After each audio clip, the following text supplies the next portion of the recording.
जय हिंद साथियों। स्वागत है आपका अपने YouTube channel trust technique and science में। प्रस्तुत है गणित कक्षा 8 की प्रश्नावली 14.2 का तीसरा प्रश्न और उसके सभी भागों का हल। इस तीसरा प्रश्न है इस प्रश्नावली का, निम्नलिखित व्यंजकों के गुणनखंड कीजिए। और पहला भाग है इस प्रश्न का ax square plus bx।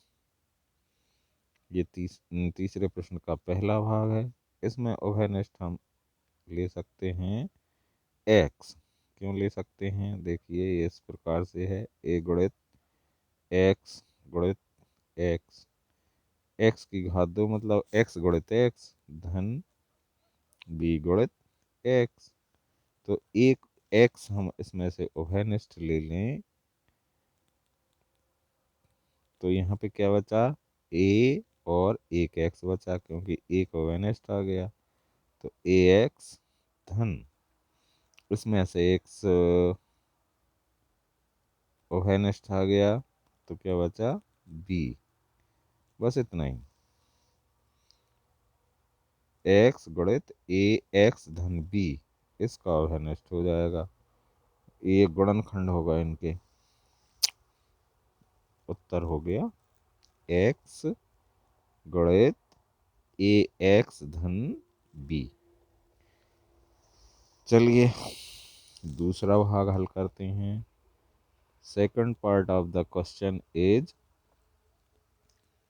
7p square धन 21p Q square, 21q square. इनमें से हम क्या उभयनिष्ठ ले सकते हैं, 7 ले सकते हैं। कैसे ले सकते हैं कि 7p वर्ग तो है ये, धन 21 को हम लिख सकते हैं 7 गुणित 3 और q का वर्ग। तो इस प्रकार से हम 7 उभयनिष्ठ इसमें से निकाल दें तो बचेगा p का वर्ग धन 3q का वर्ग। ये इसका हल हो गया उत्तर। दूसरा भाग, तीसरा भाग है मित्रों। तीसरे भाग में 3 पद हैं। 2x की घात 3 धन 2xy का वर्ग धन 2xz का वर्ग। इन तीनों में से 2 और x उभयनिष्ठ ले सकते हैं। क्यों, क्योंकि वी कैन राइट 2 इंटू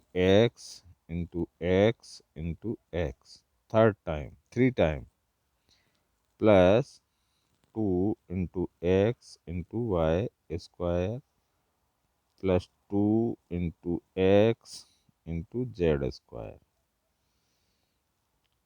अब हम देखते हैं कि तीनों संख्याओं में एक्स एक्स है, तो एक्स हम उभयनिष्ठ ले लिया, ले लेते हैं, और 2 उभयनिष्ठ ले लेते हैं, 2 उभयनिष्ठ ले लिया, एक्स उभयनिष्ठ ले लिया। तो ये क्या बचा, x into x plus 2x इसमें से भी उभयनिष्ठ ले लिया, तो ये बचा वाई स्क्वायर, वाई का वर्ग धन 2x इसमें से भी ले लिया, तो ये क्या बचा, जेड का स्क्वायर। इस प्रकार से हमारा गुणनखंड हो जाएगा 2x गुणित x into x, x square धन वाई स्क्वायर और धन जेड स्क्वायर। ये आपका तीसरा भाग हल हो जाएगा। चौथा भाग है,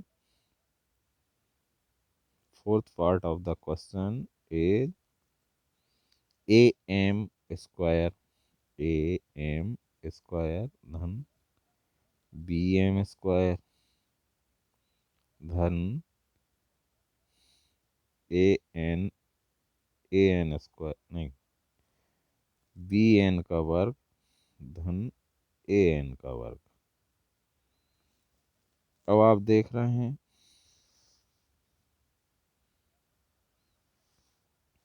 इन चारों संख्याओं में कोई भी संख्या उभयनिष्ठ हम नहीं निकाल पा रहे हैं, क्योंकि ए इसमें है, इसमें है, बी इसमें है, इसमें है, लेकिन चारों में नहीं है। इसी प्रकार से एम का वर्ग भी दो पदों में है, एन का वर्ग भी दो पदों में है। तो चारों पदों में से एक साथ कुछ भी उभयनिष्ठ नहीं निकाला जा सक रहा है। तो अब हम क्या करें, इनको दो दो के भागों में समूह बना लें, दो दो के समूह बना लें। इस प्रकार के प्रश्न हमने पहले भी हल किए हैं पिछले प्रश्नों के विभिन्न भागों में। तो हम दो समूह इसके बना लेते हैं। एक समूह में रख लेते हैं ए एम का वर्ग धन बी एम का वर्ग, ठीक है। और दूसरे भाग में हम रख लेते हैं धन ए एन का वर्ग और धन बी एन का वर्ग। मैंने इस संख्या को पहले लिख दिया है, उससे कोई अंतर आने वाला नहीं है, क्योंकि सभी संख्याएं जो हैं धनात्मक हैं। अब हम देख पा रहे हैं कि इन दोनों में एम का वर्ग उभयनिष्ठ है, तो एम का वर्ग उभयनिष्ठ हमने ले लिया। तो यहाँ पे बचा ए धन बी। एम इसमें से, एम का वर्ग इसमें से चला गया, इसमें से भी चला गया। धन इन दोनों में से हम एन का वर्ग उभयनिष्ठ ले लें, तो यहाँ भी क्या बचा, ए धन बी, ठीक है।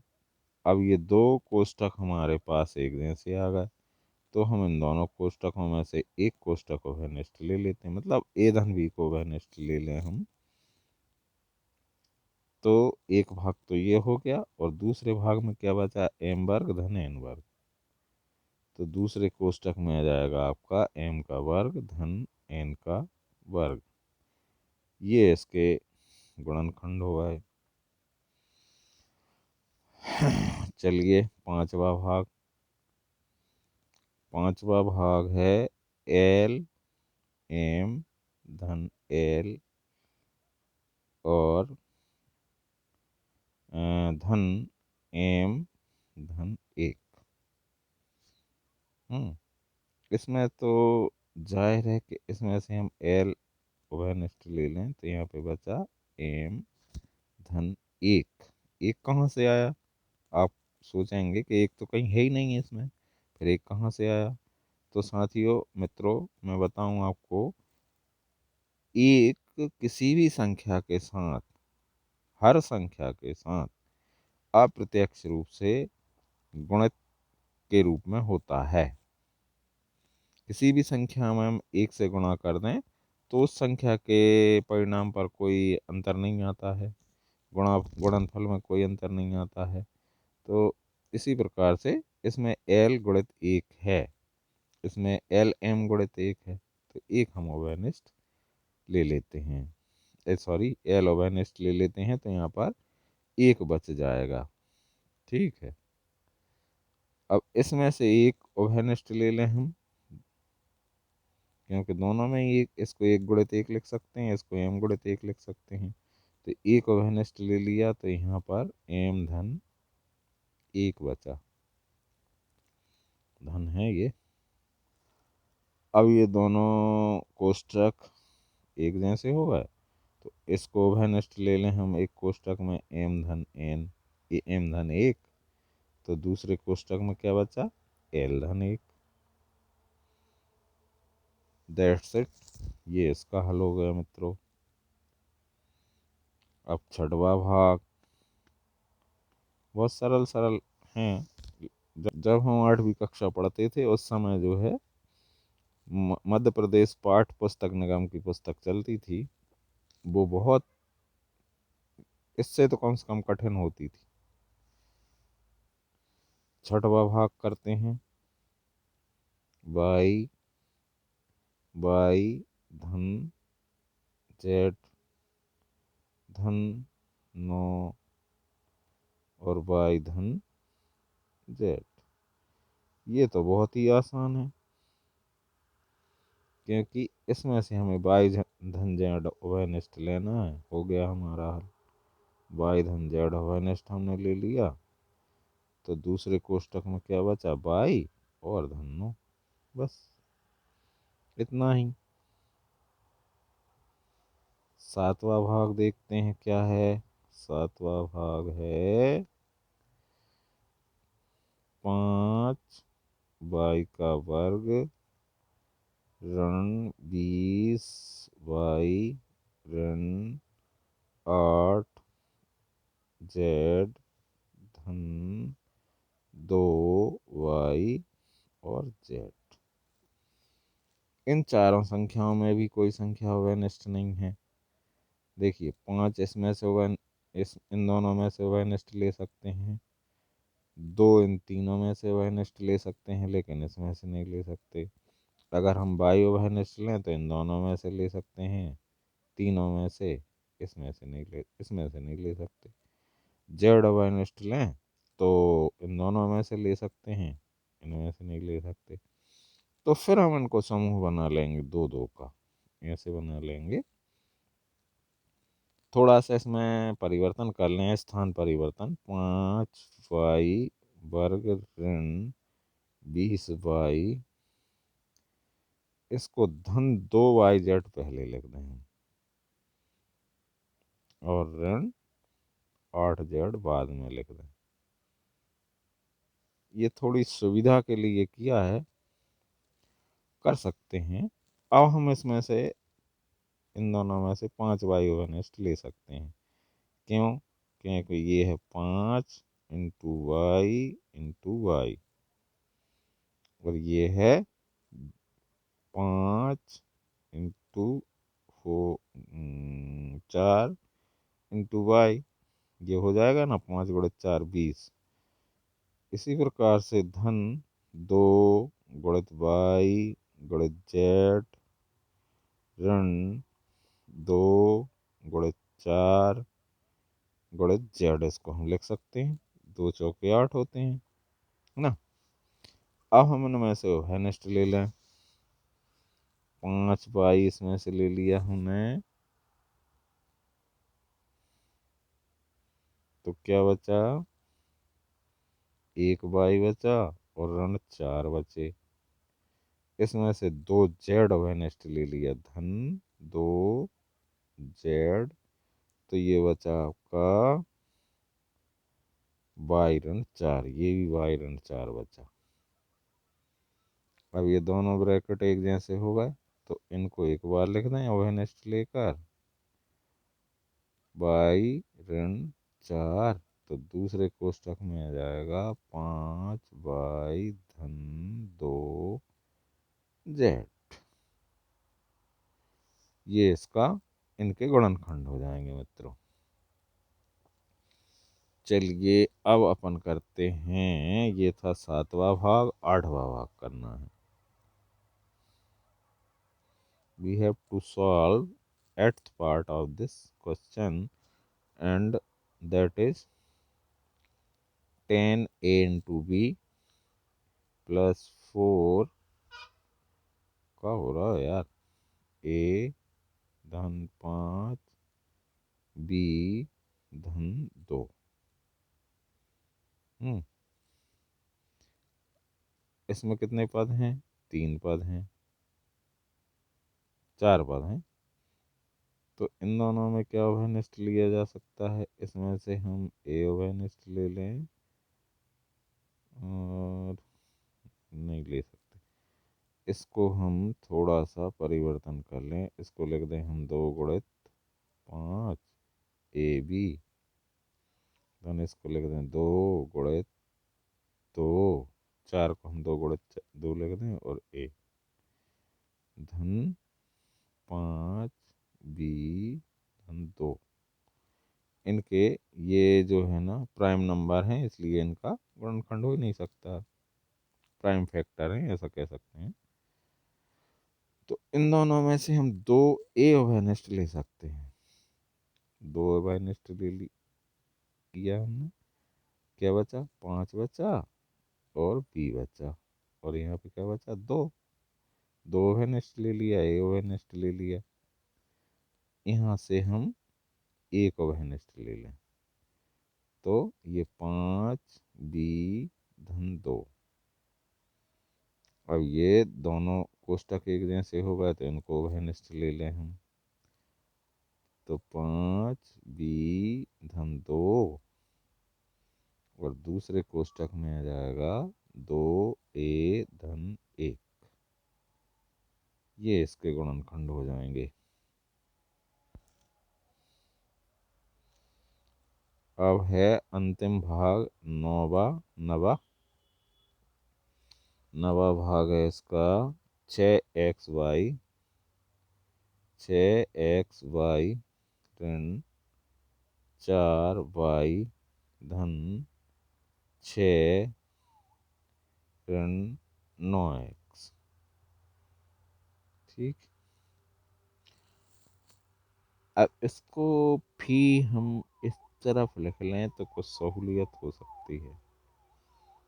6xy ऋण 4y ऋण 9x पहले लिख दें हम और धन 6 बाद में लिख दें। अब इसके हम 2 × 3 लिख सकते हैं 6 को और xy। 4 को 2 × 2 लिख सकते हैं और गुणित y। ऋण 9 को 3 × 3 लिख सकते हैं और धन 6 को 3 × 2 लिख सकते हैं। अब हम इसमें से क्या ओवेनेस्ट ले लें? हम देख रहे हैं कि 2 और 2 और y और y, मतलब 2y हम ओवेनेस्ट ले लेते हैं यहाँ पर। तो 2 इसमें से निकल गए तो 3 बचा,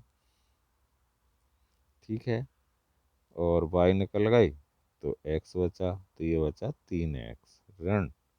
यहाँ से 2 और y निकल गए तो क्या बचा 2। यहाँ से हम 3 अकेला ओवेनेस्ट लेते हैं ऋण 3, है ना। तो यहाँ पे क्या बचा, 3 × 3 में से 3 ओवेनेस्ट ले लिया तो ये बचा आपका 3x। 3 × 2 में से 3 ले लिया तो ये ऋण 2 बचा। क्योंकि कोष्टक के बाहर ऋण होने से अंदर के संख्याओं के निशान बदल जाएंगे। ये धन है, ये ऋण है तो धन हो जाएगा, ये धन है तो ये ऋण हो जाएगा।